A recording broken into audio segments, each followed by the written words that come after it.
السلام عليكم ورحمة الله، ازيكم عاملين ايه؟ وحشتوني جدا جدا. النهاردة كده جمعة مباركة علينا يا رب ان شاء الله. ده كان روتين كده يوم الجمعة، صحيت الصبح. شغلت كده القناة بتاعة القرآن. لقيت سورة الكهف شغالة، اتوضيت وصليت وسمعنا كده سورة الكهف كلها. اسمعوها يا جماعة، كل جمعة بتخلي ما بين الجمعة والجمعة نور في البيت يعني. دخلت هنا كده، قلت اشطف شوية غسيل كده شغل عليهم الاول. ما ننساش بس في اول الفيديو كده ندعي لاخواتنا في فلسطين، ربنا يا رب ينصرهم ويقويهم على اللي هم فيه. ما ننساهمش من دعائنا كل يوم يا جماعة، في صلاتنا وفي دعائنا كده واحنا قاعدين. بس هنا كان في شوية غيرات بسيطة كده للولاد وهدوم المدرسة بقى وكده. حطيتهم وقلت ياخدوا الدورة بتاعتهم كده على بال ما ادخل على المطبخ اشوف ايه الدنيا كده محتاجة ايه. كان في شوية مواعين، انتوا اخواتي بقى ومش هخبي عليكم، انا بقالي يومين كده تعبانة يعني، زوري وجعني وكده عندي اللوز. الواد عمر كان عيان وهو عنده سخونية، بس سخونية جامدة. وكان بينام جنبي بالليل وكده، وقلت ايه عشان لو سخن ولا حاجة احس بيه واعمل له كمادات او كده، او اديله العلاج يعني ويخف. فانا خدت منه الدور يعني بتاعه. فكان زوري تعبني قوي امبارح بالليل بصراحة، بقى ما عملتش اي حاجة في المطبخ. خلصوا غدا وعشا وكل، ودي مواعين بقى ايه، غدا وعشا معانا كده ايه، نشطبها مع بعض. واحنا بنغسل في المواعين نذكر الله طبعا، ونصلي على رسول الله صلى الله عليه وسلم. وبصوا بذكركم يعني، وبذكر نفسي، انا مش يعني ما بعلمش حد، انا اقل من ان انا اعلم اي حد اي حاجة في الدنيا. انا بتعلم انا كمان والله. نصلي على الرسول ونذكر ربنا كتير وكده، عشان ربنا يعني ايه يصلح لنا احوالنا جميعا يا رب. بس هنا كده شوية مواعين هيتغسلوا، وهنشطب كده الحوض ونظبط الدنيا مع بعض. وبعدين هندخل بقى على اوضه الولاد نعملها، عشان هي اللي كانت ايه مش متظبطه كده، وقلت اروشها لهم كده النهارده وهم قاعدين. لان هما بيجوا من المدرسه بيفضلوا قاعدين في الاوضه جوه يعني، فما بعرفش اعمل منهم اي حاجه فيها يعني، غير لما ازعق بقى واطلعهم بره. فقلت كده كده النهارده اجازه، وهم كل واحد ايه في حته قاعدين بره، واللي نزلوا يصلوا كده يعني، راحوا صلوا الاول بعدين جم قعدوا بره. قلت لهم بقى خليكوا بره كده على بال ما اظبط لهم ايه الاوضه واظبط لهم الدنيا يعني. غسلنا الحوض، احسن لحظه في التاريخ، احسن حاجه الفرشه دي بتغسلني من جوه، ما بتغسلش الحوض.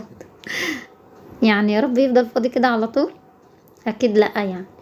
ربنا يخليهم يا رب، ويعملوا مواعين ويعملوا ويوسخوا ويبهدلوا، واحنا ايه واحنا وراهم ننظف. الحمد لله، الحمد لله رب العالمين، نحمد ربنا في كل وقت وكل اذان نحمد ربنا. احنا في نعمه، احنا في نعمه كبيره قوي والله، مش حاسين بيها.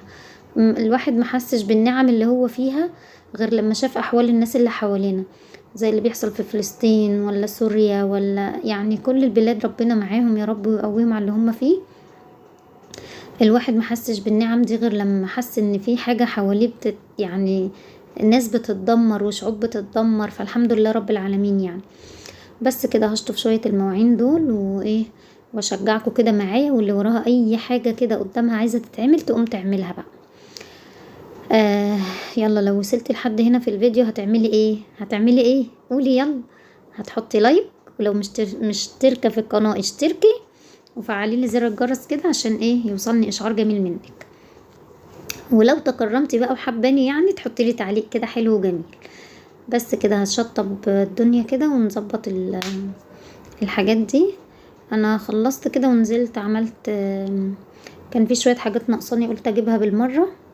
يعني الشهر ده ما نزلتش جبت حاجات الشهر على بعضها الصراحة، ولا الشهر اللي فات. مش عارفة في كسل كده او مش عارفة هو ايه بالظبط، بس كنت اللي بحتاجه بنزل اجيبه اول باول يعني. فكان شوية حاجات كده ناقصة في المطبخ قلت اروح اجيبها. كنت كل شوية بعد زياد يجيب لي واحدة ماجي مش عارف ايه من تحت، فطبعا الماجي مقاطعة. انا شفت على الابليكيشن يعني اللي هو اسمه قضيتي ده، بيبين ايه المقاطع وايه اللي مش مقاطع معانا. فالفاين فودز دي شغالة معانا، فجبت علبة دي سعرها 30 جنيه. وده خل العز، دي ب10 جنيه. بجيب اللي هو الاكسترا ده الازازة ب4 جنيه. بحب اغسل بيه يعني احط في المواعين، في صابون المواعين، في دورة الغسالة وانا بعمل لها دورة خل، اغسل بيه فراخ لحوم كده يعني.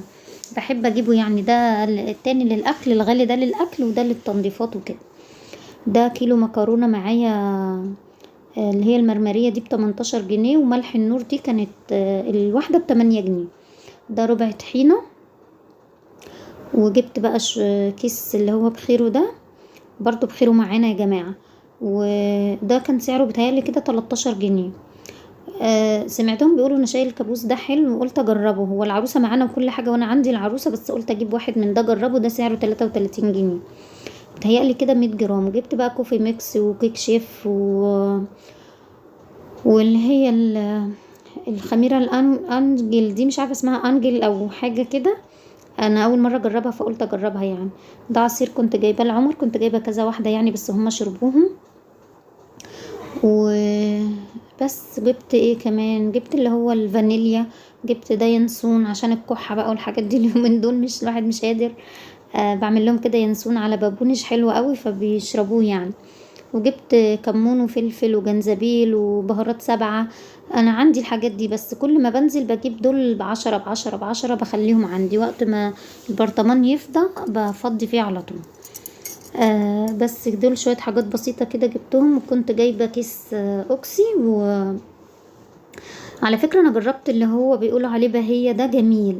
لا باهي، اسمه باهي. ريحته تحفة في الغسيل، ريحته جميلة وبينضف، وسعره اقل من اوكسي. انا عندي هو مفضياه في البتاع، وبشتغل منه دلوقتي في علبة المسحوق يعني. وقلت اجرب الصابون بتاعه ده، انا ما جربتوش خالص، بس هو ريحته حلوة يعني. قصدي عارفين، انا هو اللي كنت بغسل بيه المواعين في اول الفيديو. رغوته حلوة وجميل، بس ريحته عاملة زي ريحة الرابسو القديم بتاع زمان ده. هما الاوكسي وكيسين البريل دول، كيسين الاوكسي المواعين ده كانوا عاملين 50 جنيه. بس هنا كده دخلت على الأوضة بتاعت الولاد، وقلت ايه اظبطها لهم كده. نفضت السرير، وانا بحب اعمل بالريشه قوي يا جماعه، بتخلي التراب، بصوا ما تقعديش بقى ت... يعني تبهدلي الحته تراب او كده القماشه. جبت هنا ده الويندكس. هو طبعا مقاطع، بس ايه هو كان عندي وانا هخلصه ومش هنجيب تاني يعني. انا سامعه ان فريده وماكسيل والحاجات دي حلوه، فهجرب منهم برضو. لما اجرب هقول لكم حلوين ولا ايه.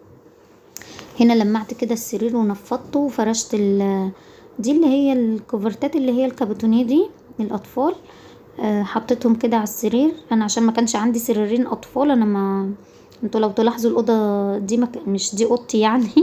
احنا جبنا اوضه جديده يعني من زمان، هي مش جديده يعني، بقالها حوالي فتره. انا بقالي حوالي 8 شهور او 9 شهور ما بنزلش فيديوهات، فدي من الفتره دي كده يعني. هي بقالها فعلا حوالي 8 شهور برضو او 9 شهور. هي لسه ما تفنشتش يعني، لا يعني. ما جبتش لسه سجاد ولا ستاير ولا كده. قلت ايه، واحدة واحدة يعني، كل حاجة بتيجي كده بتسهيل ربنا وبتيجي يعني ايه على مهلنا. ظبطت كده السرير التاني وهفرشه لهم.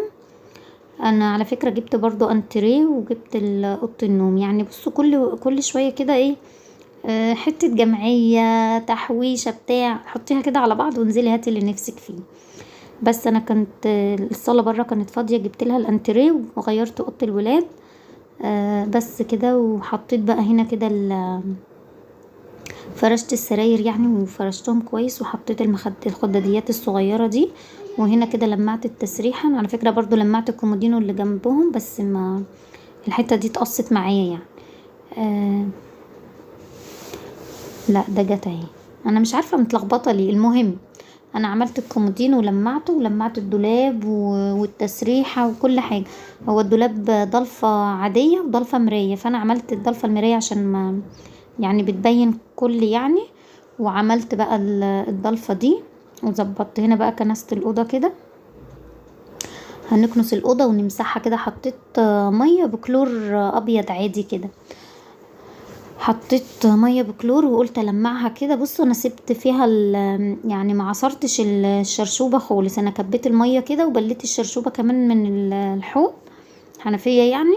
ولمعتها كده وسبت فيها شوية مية بكلور كده، مرضتش انشف جامد، وشغلت المروحة يعني يدي كده انتعاش كده وريحة حلوة. ريحة الكلور حلوة في التنظيف يعني. بس هنا كده همسح الشرشوبة. على فكرة نظيفة وزي الفل، بس هي غامقة، بس هي نظيفة ومش فيها تراب ولا فيها اي وسخة خالص، بس هي من كتر ما انت بتستخدميها لونها بيغمق شوية. لكن هي الحمد لله نضيفة معايا وزي الفل. وبرضو عملت الدولاب، طلعت لهم الصيفي اللي فوق ده، وطبعا الصيفي كله في الغسالة بيتغسل. هنا رف عمر ورف زوزة والبطاطين بقى بتاعتهم تحت، وستاير البلكونة وكده. وهنا عملت اليوسف الرفين بتوعه دول، وحطيت كده الملايات بتاعتهم والفوط هنا. وكل الجواكت بقى وكل الحاجات الضخمة اللي بتاخد معايا مكان في التطبيق حطيتها انا ايه، علقتها. ده اللحاف وكوفرتا وكيس كده اللي هو بيتشال فيه الملابس التخزين ده. بس هنا كده الأوضة خلصت معايا وزي الفل. على فكرة يا جماعة، الفيديو ده انا ما صورتش فيه ولا مشهد النهاردة يعني ولا مقطع. اللي مصور النهاردة التصوير كله للزياد، كان حابب يساعدني يعني عشان الاستند مكسور. قلت له تعالى بقى يا زوز هستعين بيك النهارده واشوف كده تصويرك عامل ايه، على بال ما ننزل ونشتري ايه استند جديد يعني. بصوا ده معطر فريدة حلو قوي قوي قوي. ما بيثبتش قوي بس ريحته تحفة، يعني بيفضل في المكان يعني كام ساعة كده، بس هو حلو الصراحة. انا كنت جايبة منه التوت وخلص، وجبت منه العود بقى. بس هنا كده بحب ارش على المفارش نفسها عشان يثبت اكتر.